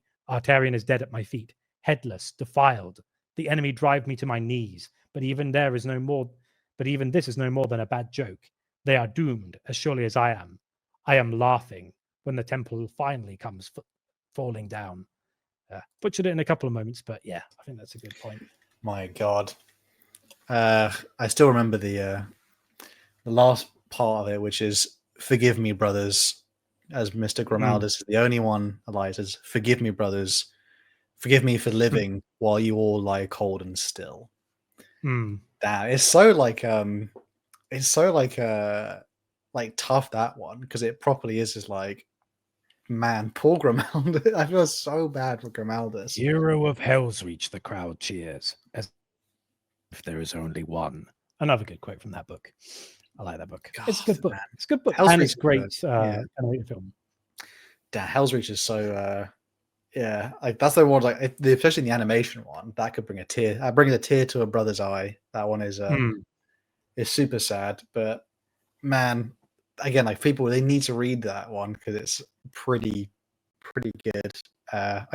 Maybe top 5 like Warhammer books in general. I don't know if Mr. Aaron Density 1000 is usually topped by Hell's Reach, but I think it's the book like I always recommend to people if I can, because it's just, we all know that people like the Space Marines, but it also gives a glimpse into just how bleak the universe is. It gives you an idea of what humanity is facing. It has really nice character moments with like Andre and the guardsman. It has some Titans in, so you get like a little brief insight into the Mechanicus, like that bit where and how the Space Marines and stuff interact with them. The next time I am interrupted, I will kill one of you. You are nothing, little more than servitors. Like, you get these really nice interactions between how dismissive they are of, for example, the Mechanicus. You have how other Space Marine chapters butt heads when the Salamanders get involved. You get Helbrecht basically abandoning his most highly ranked chaplain to this doomed campaign as a kind of teaching moment, and him himself being like, "Oh, well, I'm Grimaldus and I have a bad voice," and you get like this sense of just how much the wars of the Imperium ravage those around them and the scars that everyone carries into battle. And I think it's like, I think I watched the Hell's Reach Richard Boylan animation once a year at least, because they're so good. And especially with the animation, you see the visual style, the gothic nature. It's a perfect microcosm of like the tone of Warhammer 40k, and I love it. I love Hell's Reach. It's good. I think a lot of sometimes with the newer writers, they sometimes think like because the world is so established, they forget that they don't need to reinforce how horrible the Imperium, like it just does not care for human life in general. So I think a lot of like we see that in some of the, I guess it's not really early books, is it? But it's like the novels that always do reinforce that are the ones that like stick with you because they're like, oh, that's crazy. Yeah, but I would say that although the Imperium doesn't care about human life, other humans care about human life. And I like in Hell's Reach, there are bits like, even there's like that really subtle moment in the Hell's Reach animations where it's just before this final last stand, and he's talking to one of the Steel Legion officers. He's like, "Oh, the bastards took my face. I'm going to return them in kind." And then he looks over and it's him and the other officer, and she gives him a kiss. And Grimaldus is like, "Humans, they're always confusing me." But it's like you see these little tender moments, or the bit where Primus has got his hand on the dying woman's like stomach when she's like got her guts ripped out by the orcs during the first wave of assault, and he doesn't quite know what to do, and he looks over to Nerevar and he just shakes his head, and you're like, oh, there's like these moments of like human interaction where there's compassion and tenderness and empathy, even in this world where the Imperium entire doesn't give a shit. The Imperium entire is like, this is part of the meat grinder. But the people in the grinder don't want to be in the grinder, and they want to try and get out if they can. And even the people who are meant to die in the grinder, like the Space Marines, aren't going to go lightly. And that's kind of what I like about the setting. Yeah, well said, man. Very Eli, good. you have Do you have the last finishing touch then? Is it the last one? Yeah, real, not too long. This one is from Severed. His name is Xandric and Vargard Oberon. Get some more Xenos representation up in here. The climax of the book just happened. Vargard Oberon fought off basically what was 2 Canoptic Wraiths and this Cryptek. And he was like teleporting, and it was this crazy fight. He was fighting these things with his fists, and he did eventually win. And then the two of them have a conversation. "Well fought, old friend," said Xandric with companionable warmth. "You really ought to have rested more, but we need to leave. I must commend your rather straightforward method of dealing with the sorcerer's engine, and it very much appears to have done the trick. DeWitt has gone off like a light, and his legions with it. But without the engine, I fear the stability of the planet itself won't last, so we'd be far better off in orbit. Are you ready for a short jaunt up to the Horactus?" And for context, this Cryptek, they were fighting over this engine that the Cryptek thought could return the Necrons to flesh and bring their souls back and stuff, but it was kind of more of an evil plot. Oberon nearly said yes, but then he remembered the engine's true purpose, or what it might have been. It was so hard to recall now. "But our souls, Xandric, the machine, it could give us our souls back. It could give us our bodies. Please, Lord, let's at least take part of it with us, so we can know for sure." "Oh, dear Vargard, why do you hold on to such things? You must let the thought of the awful contraption go." Xandric put an arm round him in consolation and continued. "Let me pose you this thought, Oberon, in the hope it will bring you ease. What do you think caused you to hold true to me for all this time, despite all the power you might have enjoyed through betrayal? If it were not a soul, what can love but a being with a soul? Even if we all ceased to be flesh and blood millions of years ago, which of course I don't believe for a moment," Xandric actually winked, "wouldn't it have suited us better to live in denial of that, as some fools might say I had done? Wouldn't it be better, Oberon, just to accept our fate and enjoy immortality for the everlasting life of merry campaigning and has proved to be?" Oberon stared hard at Xandric, unsure of what he was hearing. "You old bastard, you knew all along." "I knew nothing of the sort, old friend, but since you seem to be laboring under some delusion that you are a soulless machine, I thought I should at least make some attempts to set you straight." Xandric stood up then and patted his thigh for Oberon to join him. "Come now, soldier, up on your feet, and let's return to the flagship. If we're quick about it, we can have this all cleared up in time for a truly astonishing feast." Oberon, ever loyal, obeyed his lord. He would have wept, but he had no tears. Oh. Damn. Oh, it hurts so good. Yeah, but this is I think this is again a good example of a lot of people are very dismissive of like, Warhammer's just bad and everything's bad all the time. It's like, yeah, kind of, but also there are these moments of just like not humanity with a Necron, because that doesn't make sense, but you know what I mean. It's like, yeah, yeah, he had a glimmer of his personality and his struggles. Yeah, maybe Xandric and Oberon do have their souls. Who knows? But well, they're the best like, Necrons. It's the same thing of like, it doesn't imply like, there's things like blanks who don't have souls, I guess, but that doesn't make them any less people, if you know what I mean. They are, I guess they're technically constructs in some way. They are imprints of their former selves, but doesn't mean they're any less real. It's the whole thing of like, at what is the whole, like, what point is a robot, I guess, sentient life in some weird way, isn't it? It's like or even the whole Amandira Kendall storyline where she's the only sister I'm aware of who, because of Malkador's shenanigans, abandons her vow of silence, and she becomes an agent of Malkador. She becomes one of his like 3 most trusted agents, and she starts investigating stuff. And they're like, a sister who speaks. This is strange, and how she's a bit ostracized from her own kind. But also she's like, oh, well, I'm serving Malkador. She's got like the Aquila tattoo and all that stuff. And she has like an agent of the Sigillite tattoo. But there's also like I've been reading a lot more of the recent Sisters of Battle stuff. That's quite interesting. The Andy Clark Celestine book is not good, I'm afraid. I went through that and I was like, oh my god, it's dull. Wow. But there are interesting bits about like constructs of like different parts of her personality and who she formerly was. And like this stuff is kind of interesting, but it's just Andy's died. Oh no! Andy's gone. Oh no! I need to check. Are we still live, chat? Do you see us? It looks like we're still alive. I can see Andy's freeze frame on stream. Oh no! Okay. Yeah, we're still talking. Well, I think we're back. Oh, Andy's back. Andy's back. Sorry, the screen all of a sudden just froze and went, and I thought it was dead, but it's fine. It's fine now. No, we're still going. Still going, chat. Okay, thanks, man. Thanks, boys.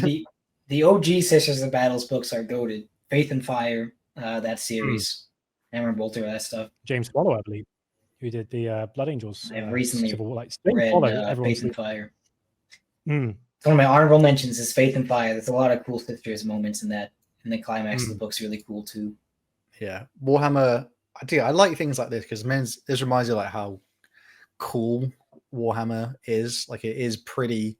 For all the things that are like we obviously nitpick around about, you know, like oh things are like a bit annoying or imperfect. Like overall, the total package is unmatched from anything else. So obviously that's why we're all listening and we're all talking about it. You know, the lore truly be, you know, hitting that perfect spice level. Amazing stuff. It is like that meal where like the, you know, it is. Sometimes obviously we talk about it a lot, but it's one of the few things I've managed to not get like too much what is it like burnout over, just because it's almost like there's always something you can turn to, and then it reignites your love for it. Absolutely. Yeah, and there's different points to refresh and be like, oh, I've had enough of the Imperium. I want to learn about some Necron stuff, or we go through some Astra Militarum or Orcs or this weird new Votan. But there's always some kind of weird new. Calm down there.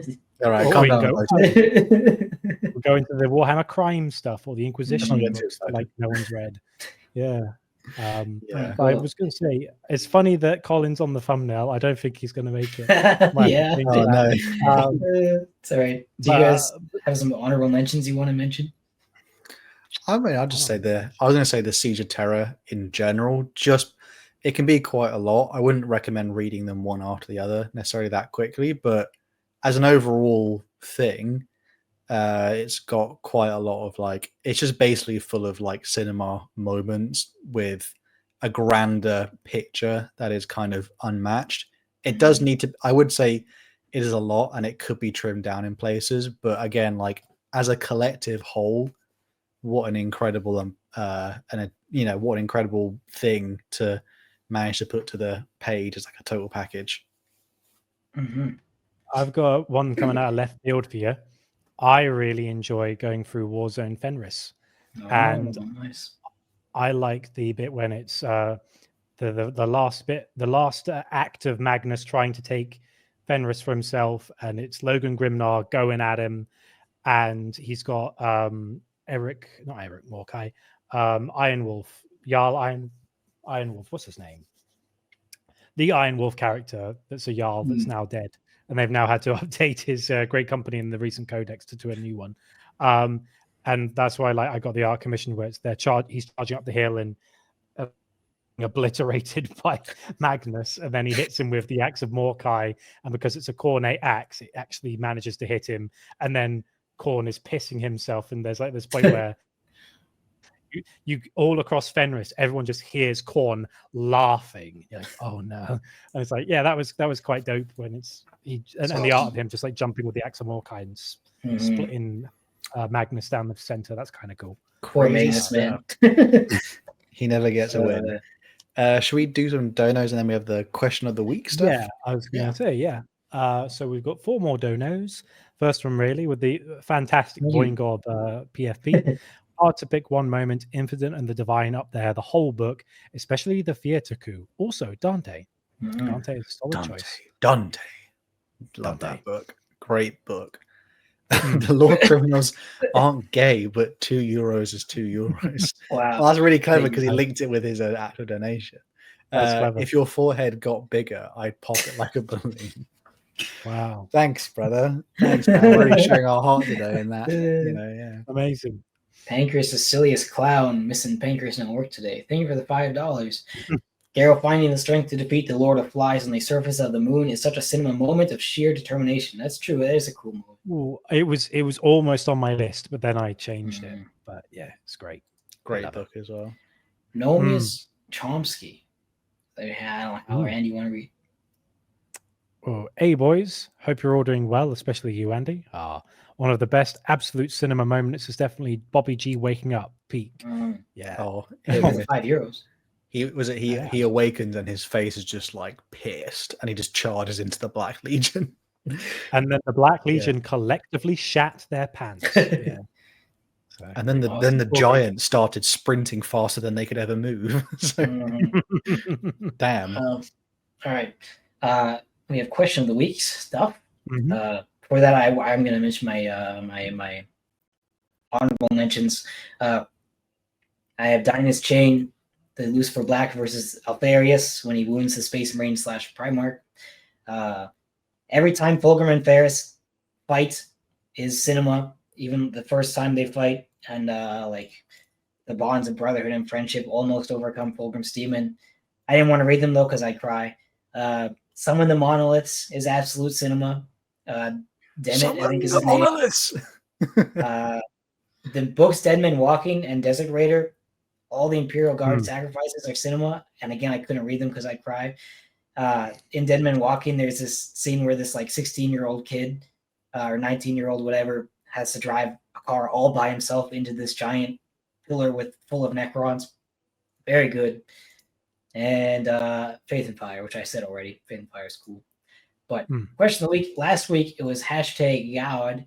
What was the actual question? Just what god would you be? I think it was like a god of a new thing.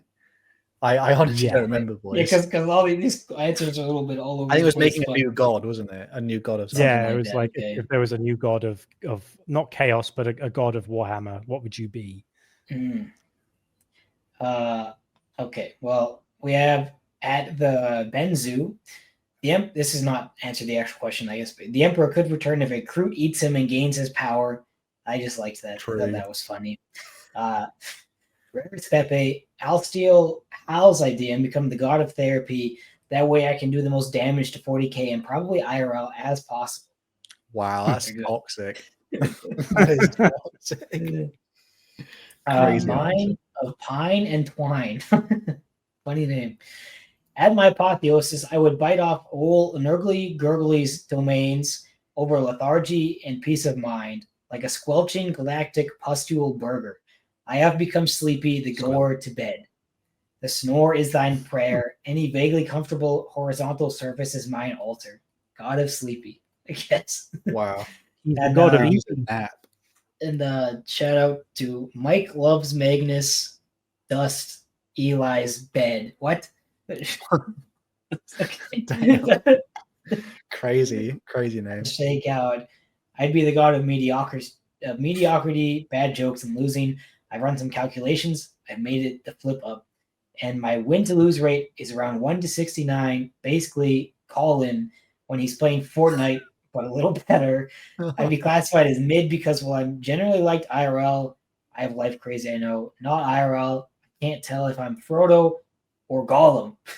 As for jokes, you have to meet to know why they're bad. But let's just say I'd be a good every Thursday, Wednesday, and Friday night right after 12:59 p.m. Martyr Boy Bretonia, mandatory Bretonia reference. Crazy comment, unbelievable. Jesus. But yeah, there's not only one of those comments like really answered the question for me, but I think maybe the stream is having a bit of struggle here. People are saying they think they're having a stroke. The internet might be going in that. So I think it was from me reading the silly. Oh, I thought it was something. Multiple things. I wasn't sure what we were hearing either. Or we are We have a new question of the week though, which is it was going to be #cinema because it is such a good topic. Tell us, guys, your absolute cinema moments that it could be something we mentioned today, or ones which are absolutely like the greatest scene in Warhammer 40k or 30k or anything fantasy, whatever it is for you guys. Hashtag cinema, put them in there, and again, we'll read them out on the next podcast, so we get to even have more incredible cinema moments. Also, though, thank you everyone who did the donations throughout the stream. That was really obviously very generous of you guys. Thank you so much. I'm not sure what we're doing next week. We might have more of a what is it? Might be more also, of the Discord help on the next one. And let's not forget to say rest in peace, Colin. He's not dead. No idea where he is. He's gone missing. He's even on the thumbnail. Disgraceful. This is shameful. Display. I know. Might change that. Again, thank you guys so much for listening, for watching, subscribing, all that good stuff. Join the Discord, because the Discord helps us. We have some of your answers for things, and we make videos out of them too. So and we have merch. You forget to say we do have merch. Check out our merch. Check out our Goinus Bobbius stuff. It's pretty cool. Join the Lore Criminals, and catch you guys on the next one. Peace. Bye. Love you. Bye everyone.